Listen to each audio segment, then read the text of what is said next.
Ask a Professional series. The Black Business Association started these conversations to assist our community and for you to meet the wonderful professionals that many of us didn't even know existed.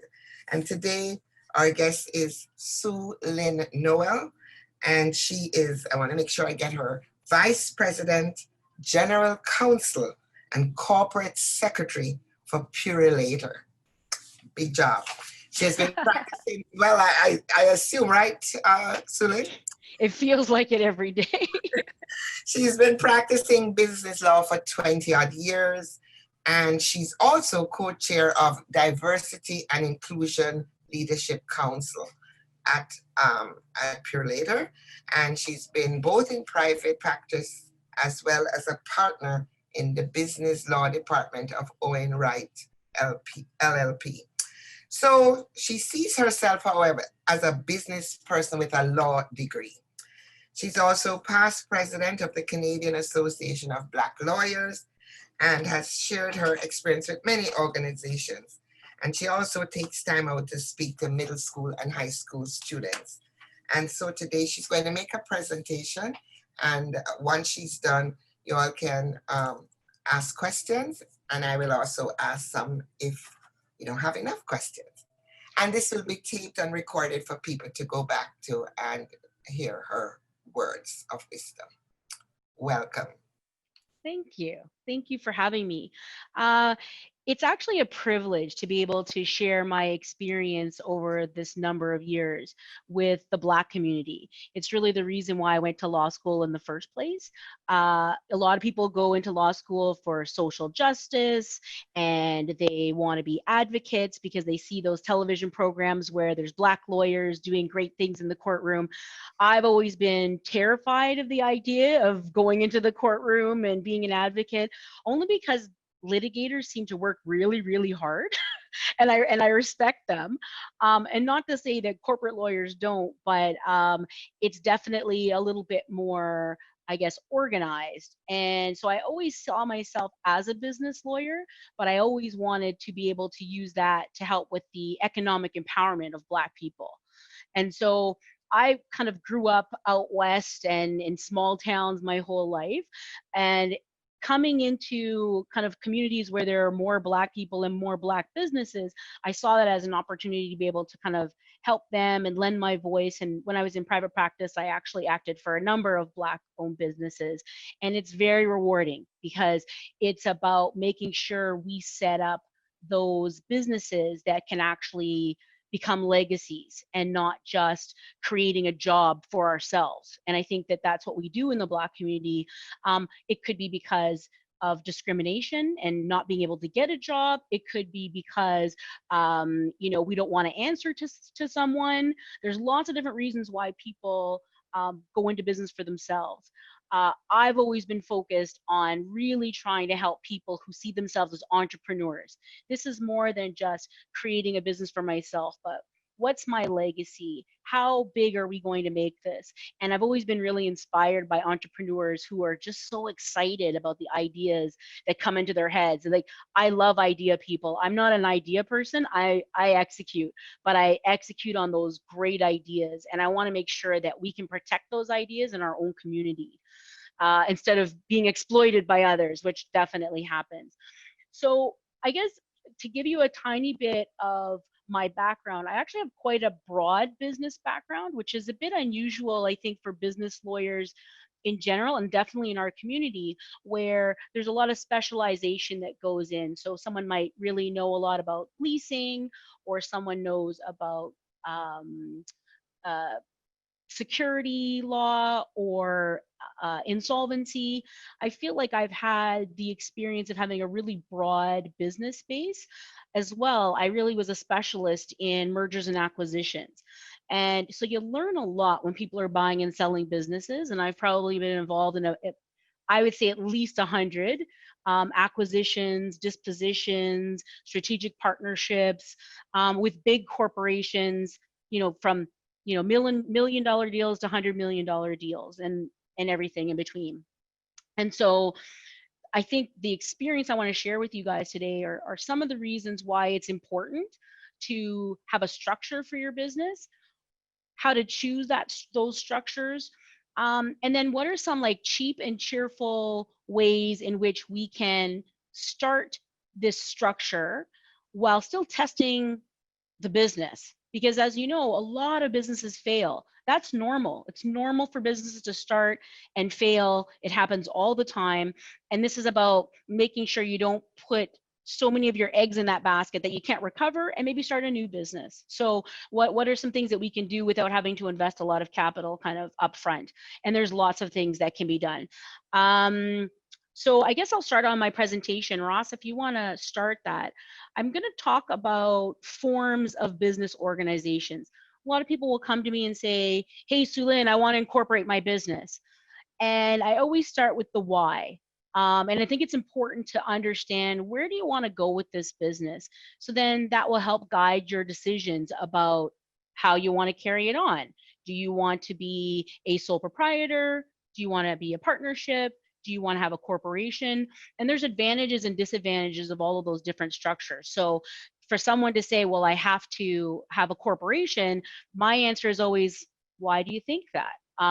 Because again, there's some really great things that can be leveraged, especially when you're starting, that can be very beneficial to being a sole proprietor, and kind of being able to, for example, offset losses against your income from your day job. Let's say you're starting this business on the side, which a lot of people do as kind of a side hustle. So as I talk through some of these advantages and disadvantages, I think you'll see for yourself what might be appropriate for you. But again, these are just about spotting issues so you know the right things to ask. When you go to see a lawyer or an accountant to get advice, you'll already be prepared with some of those answers, because there'll be things that you've thought about ahead of time. So let's start with sole proprietorship. As a sole proprietor, it's you. You are the business. And maybe if, Ross, if you just want to flip to, I guess it's slide number 5, we can skip over my little picture of the puzzle, because I think that will come out in what we're talking about. But, you know, you're running your own business. And the example I have in my presentation is Jim Brown's hardware store. That business is not separate from you. So you can do a business name registration of whatever you want to call your business. It's not going to have LTD or Corp or anything like that behind it. It's really just your business that you want the world to see as a legitimate business, but really behind the scenes, you and the business are one and the same thing. There's other things that you could probably, well, that you might need depending on the industry that you're going to start your business in. For example, municipal licenses. If you're a restaurant or a taxi cab driver or a hairdresser, there's often municipal licenses you have to get, but you would get that license in your own name or with the name of your business. And as a sole proprietorship, that business name that you put out there, if you were to sign a contract in the name of that sole proprietorship, you would say Jim Brown's hardware store you would say Lynn Noel operating as Lynn Noel's hardware store. And that's how you would sign your contract. So at the end of the day, people care about who are they going to sue if things go wrong. And as a sole proprietorship, that's you. So we can talk about some of the advantages and the disadvantages of that, because it will also, notwithstanding the tax advantages, there might be some risks associated with the kind of business that you're doing that you do want to shield yourself, and you don't want to be one and the same. And so you have to balance what those risks are. So some of the advantages, again, you get all the profits, you control the decision making in the business. There's not very many legal formalities. So again, low startup costs. This is the point I was making about how your losses can be offset against your other income. That's extremely valuable when you're starting up a business. A lot of businesses, most businesses, lose money in the first few years. And so if you incorporate a company right away, you're actually locking those losses into that business structure, and you won't be able to take advantage of them until you start making money. But if it's you as a sole proprietor, if you have losses, you can offset those losses and some of those startup costs against the income you have from your day job. I've done that myself. It was actually really great because I lost a lot of money not collecting from people. So there are some advantages to that.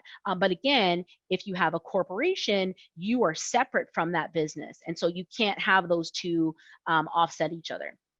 And then just so you don't feel like you're locked into some of these structures, a sole proprietorship can absolutely be rolled into a corporation later on down the road. And you do that in a tax-free basis. It's called a rollover. You would take all of the assets of your business. They could be hard assets, they can be customer lists, all those things. You roll it into a company that you've incorporated, and you take back shares in exchange for the value that you've transferred in. And so now you're a shareholder of a company that now your whole business, Jim Brown's hardware store, might be Jim Brown Hardware Store Inc., and you are a shareholder of that organization.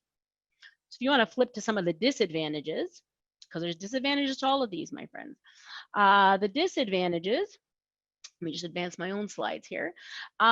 You are personally liable for all the debts and the obligations of the business. So again, if someone wants to sue Jim Brown's hardware store, they're coming for you, Jim Brown. And that means your house, your car, any other assets that you have, that liability is your own liability. So that's something to really think about in certain types of riskier businesses, where automatically it's something where people will be more likely to sue if they're unhappy.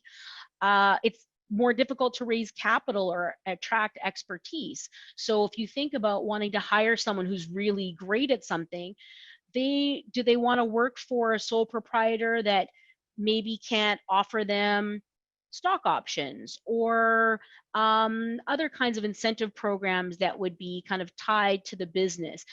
Some people don't want to work with a sole proprietor in terms of giving them money or being employed by them. So you have to think about the perception as well. It's a very real thing.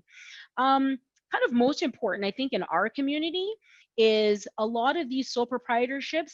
When you die, so does your business. And that is absolutely tragic that I see. So you should always be thinking about, where do I want my business to go? What's the end game? If the end game is that you're fine with the business dying when you do, because really the business is just a job for you, that's completely fine. But if you're thinking about legacy and handing your business over to your kids or your grandkids, if you're still a sole proprietorship, again, when you die, so does your business. They can't take on this sole proprietorship. You'll pay more in taxes on business income if you're already in a tax bracket in your day job that's kind of high. Having this additional income from a small business is probably not going to help your tax situation. So what's great about a corporation is that often, if it's a small business corporation, you can take advantage of preferential tax rates. So that can be a great benefit to having a corporation if you are in a higher tax bracket. So that can be helpful. And then the idea of less opportunity for employee and management participation. Again, that's the stock option piece. Like, can you offer them something in the business to help them be incentivized, et cetera? So it's harder to do that in a sole proprietorship. Now, if we look at partnerships, the funniest thing I hear from people is people saying, yeah, I've got a partner. And people like to throw that word around pretty loosey-goosey. And I always try to dig a little bit deeper into, like, what kind of partnership do you think you have? How is it documented? Because the really big, important piece of a partnership is that it's still, again, not a separate entity from the partners. It means you are a collective. So when you are partners, I'm partners with Donna or James or Ross. We need that documented somewhere. What does that mean? Who contributes what? How do we deal with the money? Like if we make money, that's a good problem to have. So if you don't have a partnership agreement, it should be very concerning if you don't have a partnership agreement, because partnerships, just the same reason why people endorse prenuptial agreements, right? Every good thing might come to an end. And so you have to prepare for that. And that's just being reasonable about, well, what do we do if we have a disagreement? What do we do if I want to take money and you don't want to take money? And some of those things you can do with a partnership, and some things you can't do with a partnership. So for example, in a partnership, because the business income is taxed individually in your partner's hands, it means that if you're in a partnership that is not an incorporated company, every year you're going to have a certain amount of the profit of the partnership allocated to you. and you can't decide to leave that in the business. It's something you have to actually put on your tax return that year. So again, you don't really have the flexibility of, should I take dividends? Can I leave some of those things in? And if you're situated differently as a partnership, you guys are going to have different goals and different objectives in terms of what your vision might be for the partnership and how you want to either leave money in it or take money out. And so it's not a very flexible mechanism to have a business with another person. So whenever people say they want to have partnerships, I really try to push them towards a corporation most of the time, because it just gives you so much more flexibility to really understand that most partners are not similarly situated. Someone might have more assets that could be exposed to liability. So again, in a partnership, and maybe we can go to the I don't want to jump you too far ahead, but some of the disadvantages of a partnership would be that there's unlimited liability that's joint and several. So if someone has deep pockets, that's one of your partners, they should be very worried, because if I don't have a pot to piss in, someone's going to sue my partner. And so if you don't have, if you're only a partnership, that exposes that person unnecessarily.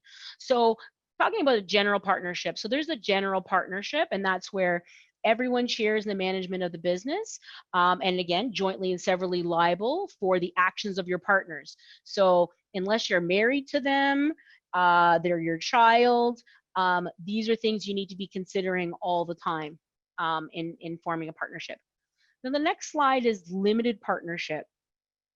Limited partnerships are interesting in that it's, I guess, one way to bring in money into your partnership without having, without them being involved in actually the managing of the business. What I worry about with respect to a limited partnership is, let's say there's someone who's supposed to be a silent partner and contribute money. Silent partners generally are not silent for very long. And if things are going badly, they might get more involved because they want to save their investment. Totally understand that. But if they get involved, it actually now negates the benefits of them being a limited partner, and now they're a general partner. And then there's different, rights and obligations with respect to that general partnership. So, a limited partner can't participate in the day-to-day business or the control of the partnership as much as they want to. And their liability is really kind of capped at how much money they've put in. So if you put in $100,000, you're going to be limited to losing your $100,000. But again, you have no say in the business. And so it's not always the best way to go about, I want to say, the real business versus kind of corporate business, where these limited partnerships are set up for other reasons, where they might have a lot of the money in one piece, and it's a way to kind of shield the money rather than having more of a silent investor, because I don't think that's ever really the goal with those things. A limited partnership has to be registered. That's the key difference between a general partner and a limited partnership. So in order to protect your ability to be a silent partner, there has to be a registration showing that you're a limited partner, and then that can shield you in some way. Some of the advantages of partnership. Now, if I haven't turned you off of partnerships, hopefully I haven't completely turned you off, because there are some advantages. Again, easy to establish, but really complicated to document. But the more people you have, the more sources of capital, you've got more people involved, more people who can have a say. Hopefully no man is an island, and you want all of those opinions.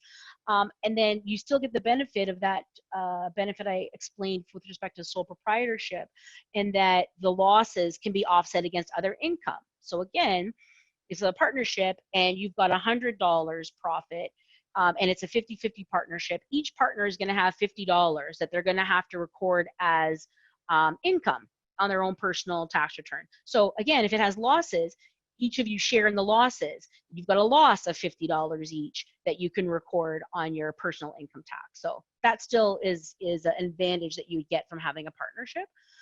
Disadvantages, I only listed 4. I see lots, as I told you in my experience. I think that people get into partnerships because they feel like it's easy, but it may be easy up front, but it's very, very difficult kind of if those things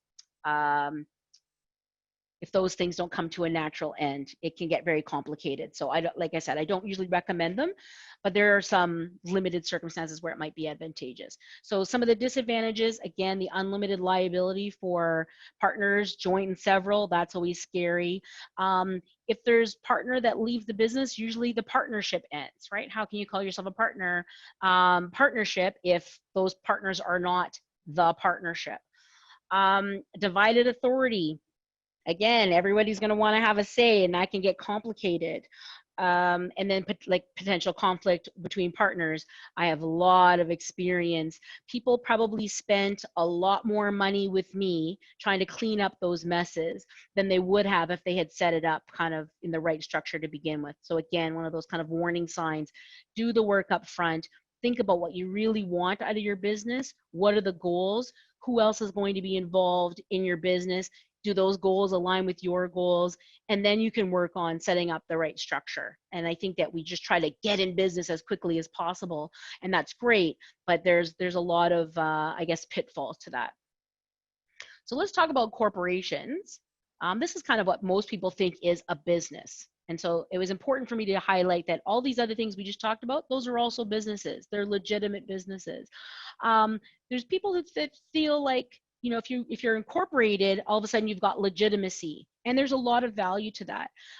In a corporation, you can just be yourself and own a corporation, and that's completely fine. The legal entity is separate from its owners. So if someone wants to sue your business, they're suing the company that may or may not have anything to I guess, it may or may not have assets that they can exploit. An example with respect to a name, you would have incorporated, limited, corporation, or short forms of that in your name, because it indicates to the world that you are a limited liability company, meaning you're not looking behind the corporation. That corporation is who you would sue, who you're dealing with. And so that's kind of a notice to the world. And so this is kind of a warning for those of you who have companies and maybe you leave the LTD off or the Inc. off sometimes. Don't do that. try to put those things in there, because again, it's as much from a structure standpoint to also a notice to the world and who they're dealing with and who they can go after if they need to. You can form a company provincially or federally. You can have a private company, a public company, and they're suitable when there could potentially be liability, or if you're trying to build a bigger structure. And when we talk about some of the advantages, you'll understand why it's helpful to have a corporation, because you've got lots of flexibility on how you want to manage in an influx of money, an influx of people. You've got a lot of flexibility with companies. So private and public corporation, and Ross, you're doing a great job advancing these slides, by the way. This is awesome. I wish I had people to do this for me and could read my mind. So you're doing a great job staying on track. Most companies are private companies. Thousands and thousands of companies in the world. They don't sell their shares to the public, and they can be gigantic companies and they can be little tiny companies. But the differentiating factor is that they don't sell their shares to the public. Public companies, I'm sure you're all aware of, especially if you're investors, etc. They offer securities to the public, whether it's shares or debt. They're public offering. And so then there's a ton more of rules and restrictions with respect to the Securities Act on both sides of this border. And so public companies, if you're ready for the public company world, that's awesome. You might not be talking to me, but you'd be talking to probably a big organization down on Bay Street, because to go public is an intense undertaking. I've also been through that process, and it's really about disclosing. It's really about disclosing and what you indicate to the markets, and it's very regulated. And it's, I think, hopefully what people on this call might aspire to. I'd love to see, you know, Black-owned businesses kind of grow and be able to set up a foundation so that they can go public one day. And it's not so crazy to think that that can happen, because there's so many talented people with great ideas in our community. So let's talk about like a provincial corporation. This is what a lot of people do, especially in Ontario. It's very easy to incorporate a company. You can, if you incorporate an Ontario corporation, you can carry out business in Ontario. You can also carry on business outside of Ontario. You just have to make registrations, extra provincial registrations from those other provinces that you want to carry on business in. And 25% of your directors have to be resident Canadians. This is true of probably, and I'm an Ontario lawyer, but I'm sure that this is true of many other provinces. So if you incorporate a company under British Columbia law, et cetera, it's the same kind of idea. If it's a provincial corporation, that's your home province, you can do business there. You can also do business all across Canada, as long as you register those extra provincial registrations. So there's not really a lot of limitations. I think people think, well, I'm going to do business throughout Canada, so I'm going to incorporate federally, and I'm just saying you don't have to. So there's benefits and caveats to both of those, but it doesn't limit you at all being provincially registered. For a federal corporation, you can carry on business throughout Canada, but still you have to register extra provincially. So you need to be on someone's radar in those provinces, and someone in those provinces needs to know, who do I go to if I want to sue this company in Alberta?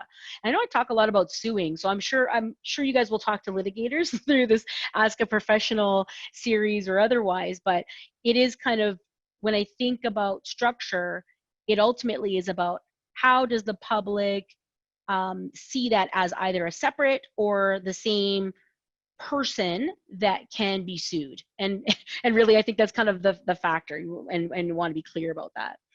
So with the federal incorporation, it might be cheap to incorporate that. I think it might even be a couple $100 cheaper for the registration of it. But there's annual filings you have to file in the provinces that you're operating in. Corporate name, to even reserve the corporate name, it actually goes through a lot of rigor. They check what name you want to use across Canada, but there's a lot of great benefits to having a federally incorporated company with a name on it. It's kind of like, it's second to trademark protection, in that your name is protected in all these provinces so that people can't file can't operate a business with the same name. But it's harder, it takes longer to get. So you might think you've got a great name, but the chances of it being accepted are lower than in Ontario. In Ontario, as long as there's not a direct match, you'll probably be able to register your company at that name. And again, 25% of the directors have to be Canadian residents. The advantages of corporations, if I haven't already sold you on them, are, the shareholders and management, you're not personally liable for the obligations or the liabilities of the corporation. And that's generally speaking. There's some instances where you could be personally liable from a management perspective. But you can attract specialized management. So, the fact that you can offer them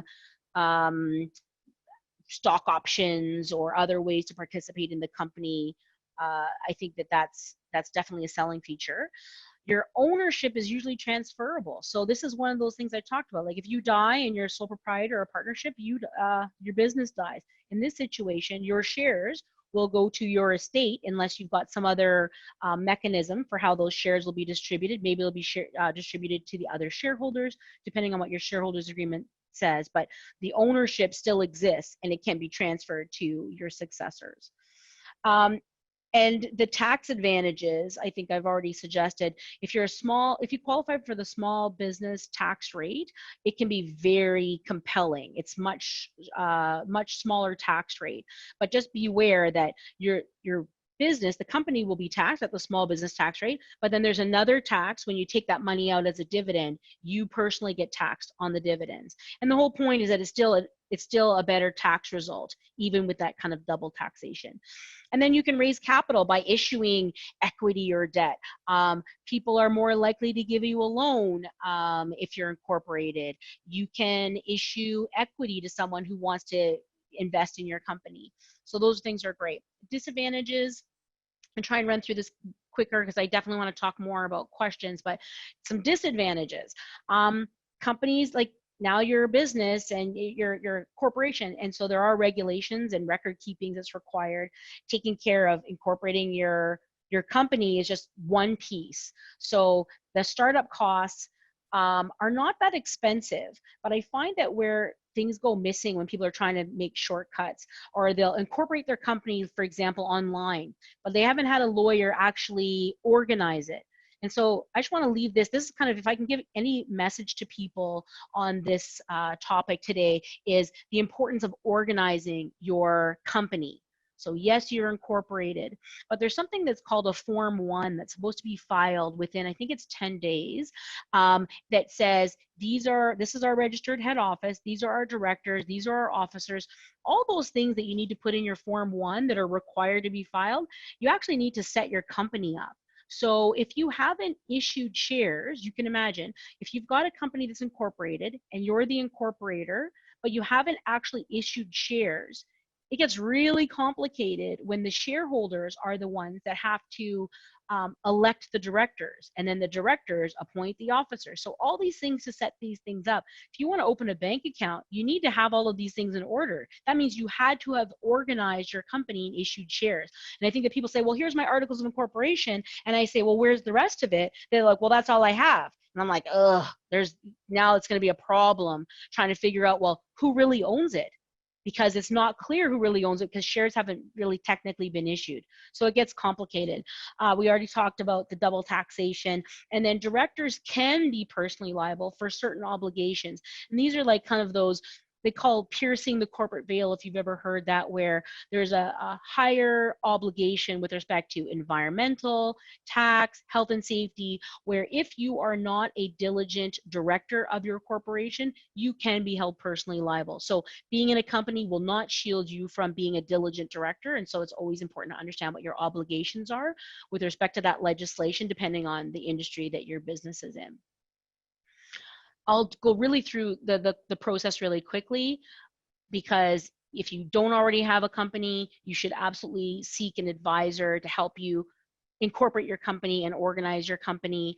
I personally don't practice corporate law for anyone other than Purolator. Purolator is my only client, and I can't provide legal advice. So all of this advice is coming to you from the perspective of an experienced corporate lawyer that sees herself, again, as Sandra mentioned, I'm a business person that has a law degree.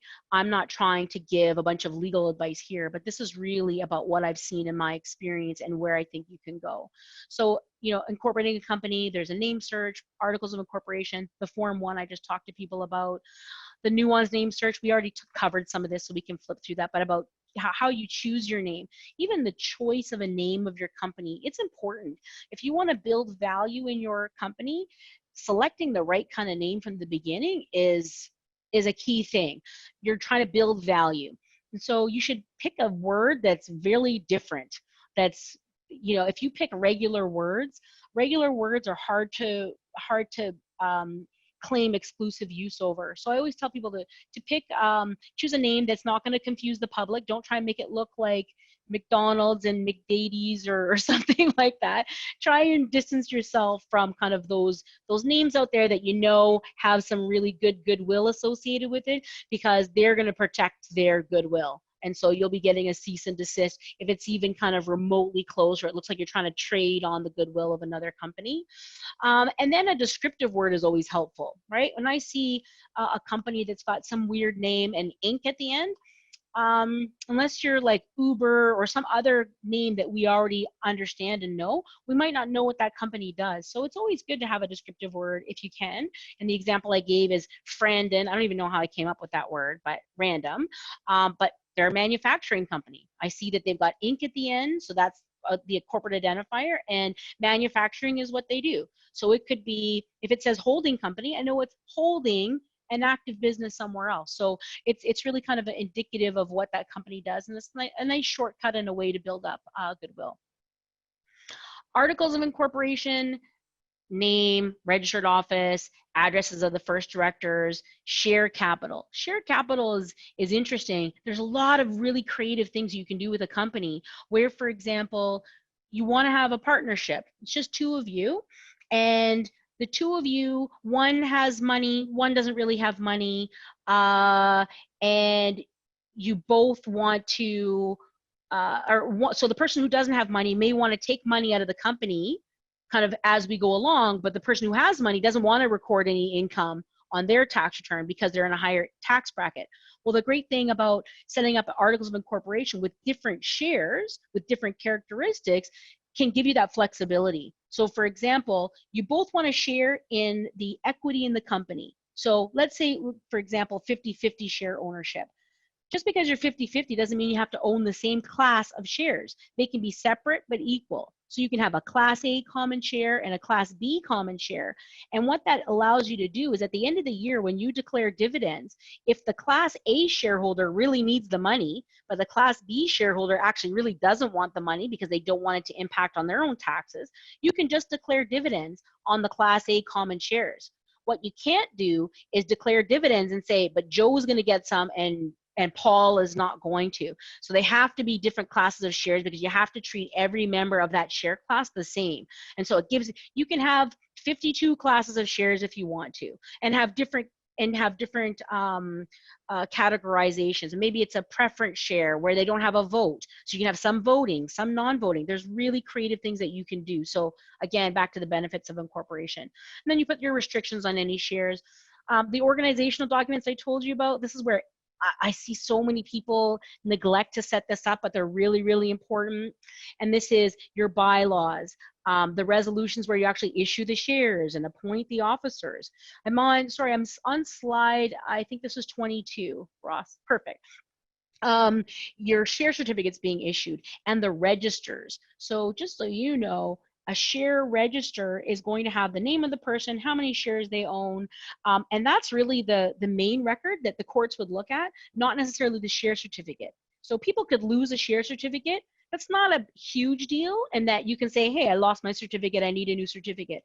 But what the courts would look at is, what is the share register? The share register is in your minute book, and it's a record of how many shares have been issued, who they've been transferred to, etc. That's really that's proof of your ownership and not the certificate of itself. And then the Form 1, which is a requirement. If you don't file a Form 1 at some point, they're just going to dissolve your company because you haven't given this information back to the ministry after you've incorporated. So that's kind of a warning flag. Shareholder agreements, I could probably talk about this for days, but I won't because we'll run out of time. But shareholders agreements are really important. Again, it sets out the rights and obligations of each of the shareholders. You can have who's going to make decisions, who's going to be managing, what are the financial terms, like how much money are we going to take out of the business, how much are we going to agree to leave in the business every year, who owns what, and how do we resolve disputes? Because almost always there's disputes, whether it's early or late in the game, but disputes are normal because we're all different. And so to my summary, not all business structures are appropriate for every business. You should consider those advantages and disadvantages, and you absolutely should try to make an investment in professionals at the beginning, whether it's accountants, lawyers, or both. It's really important that you set this up properly as if you were to buy a piece of equipment or a license to do something. This is also an investment in your business that's really, really important to have. And that's it. I think I've got a last slide about if for more information, I think you can go on the Small Business Enterprise Center website. There's so many resources out there for you guys to take a look at as you kind of form your business. But that's it for my presentation. And I'm sorry for being so long-winded. You were amazing. That's not long-winded at all. Is there anyone who has any questions? You could put it in the chat, or you could ask Lynn directly. I'll wait to see. James is waving his hand. I see him. Okay. Ask your question, James.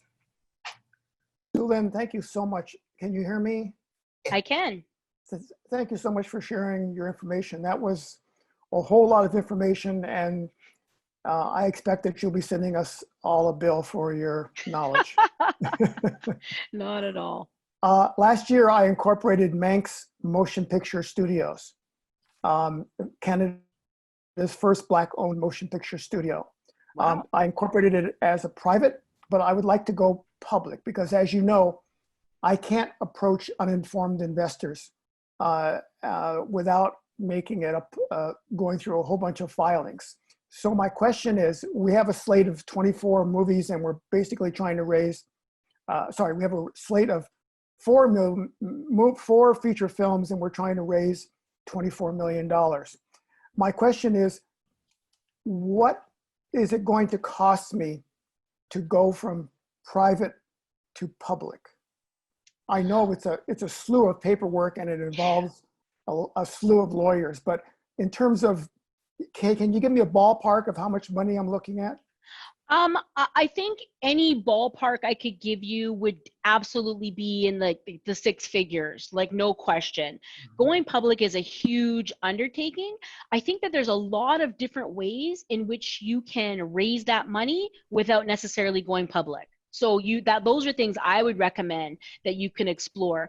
It can go as far as you can do private placements. So a private placement is where you, I guess, it's an exception under the Securities Act where you might be able to have what they call friends and family, accredited investors invest in your project so that you don't have to necessarily go public. So you should really just think about what are your objectives, and rather than thinking that you just rush to going public, what are all the other opportunities you can use to raise money? Because there's a number of opportunities you can use to raise money, and 24 million is nothing compared to what I've seen. I've seen people raise hundreds of millions of dollars without going public. So there's other exceptions under the Securities Act that you can take advantage of, whether it's issuing debt, issuing like angel investor shares. There's things that you can do that are short of going public, and those are some things that if you want to talk to private equity, for example, private equity has lots of money and they're always trying to exploit companies that have great ideas.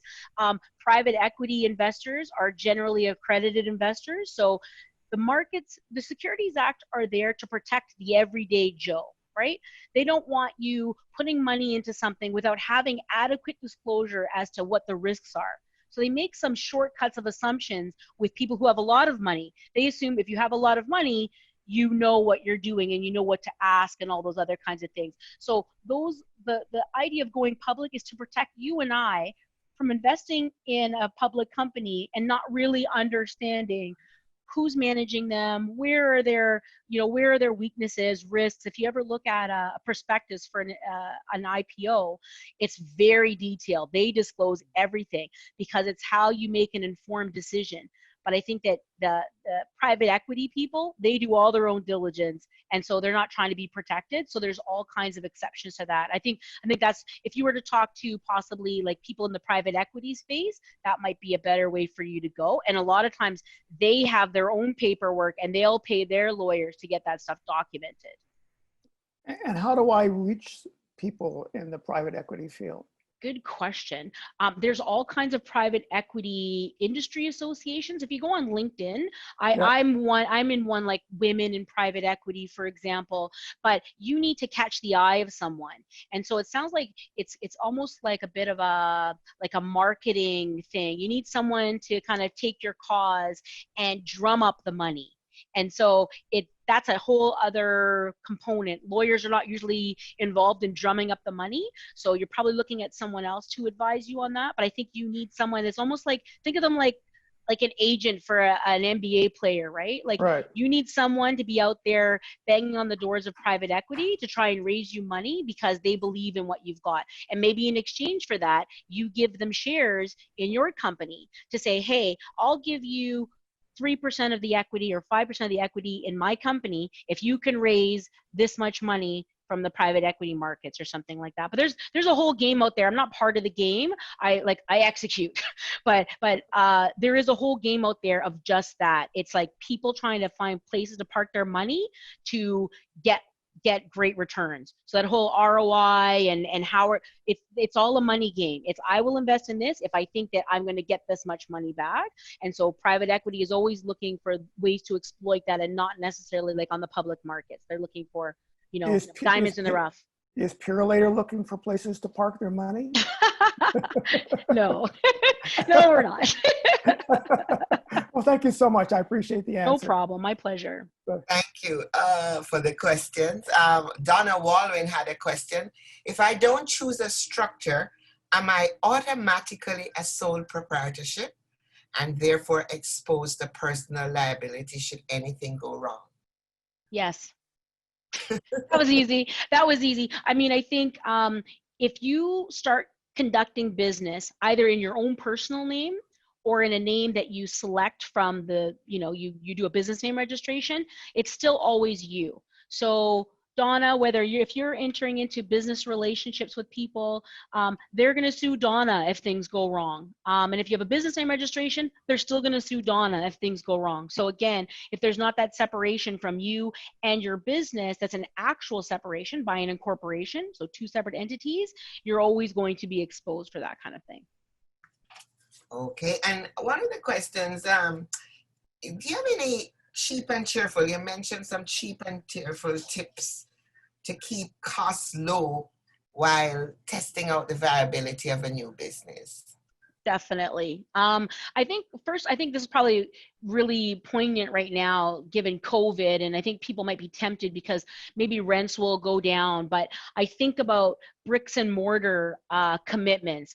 I've given advice to a lot of entrepreneurs where they say, hey, I want to have this retail business, so I'm going to sign this lease for this location, and I'm always trying to wave them off of that, because that's a big commitment, especially if you don't already have revenues coming in, you don't necessarily have a tested product. It's a wing and a prayer, and oftentimes I've seen them sign 10-year leases, and it's a gamble. It's a gamble because a lot of times people will, even if you have a company, what they'll do is they will have the corporation on the lease, but then they have you personally as a guarantor.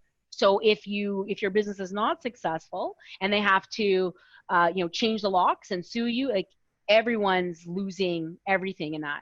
But there's so many other ways. I think with COVID, it's really pushed businesses in, I think, a positive direction. I think where businesses were always going to go, COVID has kind of accelerated that. And that's really the whole e-commerce space, right? So whether it's, online presence, having an e-commerce way to buy your products or services, social media platforms, huge. So there's a lot of ways that you can advertise these things. You can have a website set up at a relatively low cost. And so again, it goes back to have your product or your service and test it, make sure you've got buyers for it before you invest big money on something like a lease. Other than online presence, because some services and products don't lend themselves as well to online. Some other things I've suggested to people are things like trade shows and festivals, community markets, right? This is where you can go, whether it's Afrofest or some farmers market, go out there with your little kiosk. Even in malls at Christmas time, you'll probably see kiosks in the mall. Getting a kiosk in the mall for a month before Christmas is generally a way better investment than trying to lease real estate or a storefront in the mall, for sure. The other things, like, how about shared space, like WeWork, right? Like before, I think there's some steps that you can take that will evolve you to the point where now I've made enough money and my business is solid enough. I know what my monthly revenues are. Now this will support me getting into a lease space. And so I think there is an evolution, and there's so many things you can get to before you get to that, because that is a real commitment. Okay. One of the other tips, and I always want to touch on this, intellectual property. So I'm a registered trademark agent, but I kind of, I probably dabble a little bit too much in some other areas of intellectual property. But again, I think a lot of people it's a mystery to people. They think, oh, I've got to trademark this, I've got to copyright this, I've got to patent this. And I always say, why do you think that? Because people don't really understand. When you create something, you already own it. You already have the right to it. It's an original creation of yours. It's what you want to do with that will dictate whether or not you register it and how you register it. So for example, a copyright. As soon as you create something, whether it's a book or it's software or something like that, if your goal is to license it to others, then you should have a registration. You want to register that copyright, because the idea is that you want to make sure that you can get royalties from anyone else who uses it. That's only one piece. But if you take, for example, a patent, people say, I want to file a patent.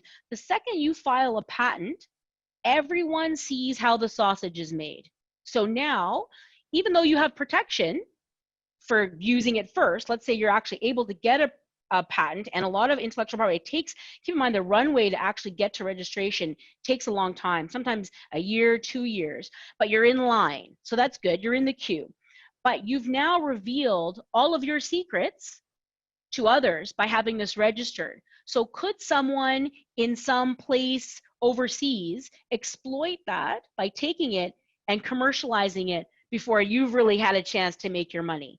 And so I always think about people, think about that. I'm saying, is this really a unique idea that you think you're going to be able to sell to others or license to others? Then absolutely go down that road. But if the goal is to make as much money as possible before you have competitors that do the same thing, then get to work.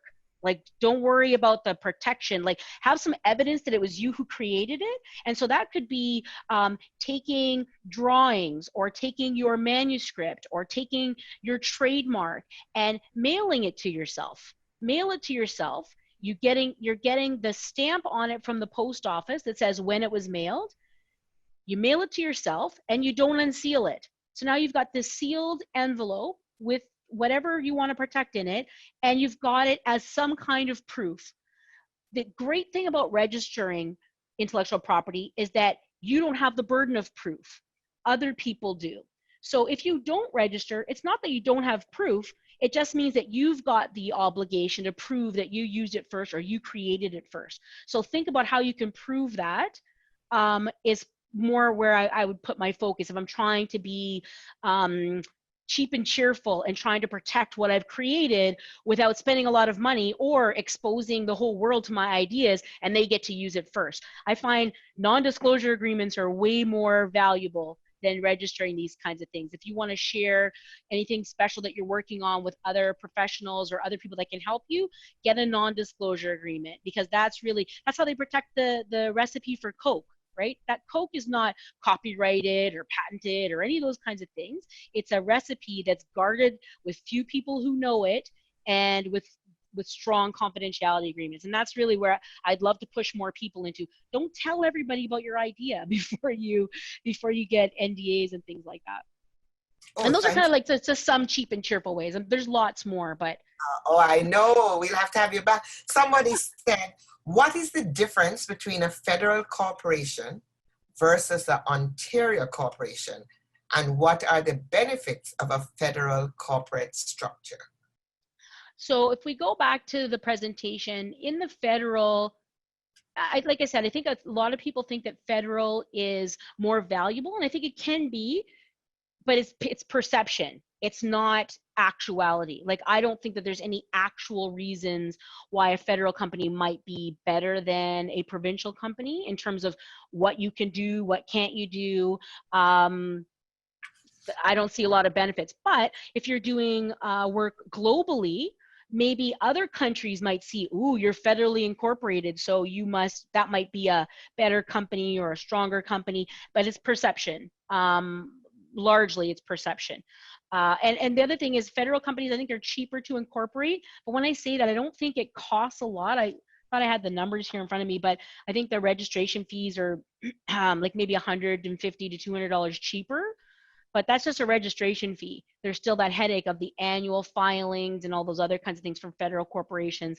And again, it's harder to get a name for federal corporations. I think that might be a little added expense to the nuanced name search. I'm not 100% sure on that, but those are kind of the main differences. It's mostly about perception. Okay, and I wanted to ask, do you ever recommend that friends go into business together? I'm sure you've seen lots of terrible outcomes, but what's your view on that? I've seen lots of terrible outcomes, but I think if we lead with that, we're missing out on these opportunities to collaborate and bring our ideas together. And I think it is important to feel comfortable working with friends or family, etc. I don't discourage that. I just say protect yourselves, each of you. And again, we go back to the prenuptial agreement idea, right? You're getting married. You don't want to think that we could have disputes or there could be something, we think we're aligned. It's always great and rosy during the honeymoon phase. So if you start having those conversations during the honeymoon phase, that's the best time to set up your shareholders agreement, set it up properly so that you appreciate that we're all different, right? So, Sandra's place in her life is different than my life, or you have to think about where are people situated. Is there a good chance that they're going to diverge? Absolutely. Someone might end up getting married and have different goals for their money, and they want to get out of the business. That doesn't mean that you guys have had a conflict. It just means, hey, my circumstances have changed and I want to move on. But if you don't have a shareholders agreement that dictates how that's going to happen, you guys are stuck together. Now you both have shares in the company and no shareholders agreement. So what are you going to do? It's crazy. And I see that all the time where they're like, it's really, you're at the mercy of the person who doesn't want to let you go. Right, right. And I noticed you said silent partners are usually not silent for very long. And again, is this a good thing really?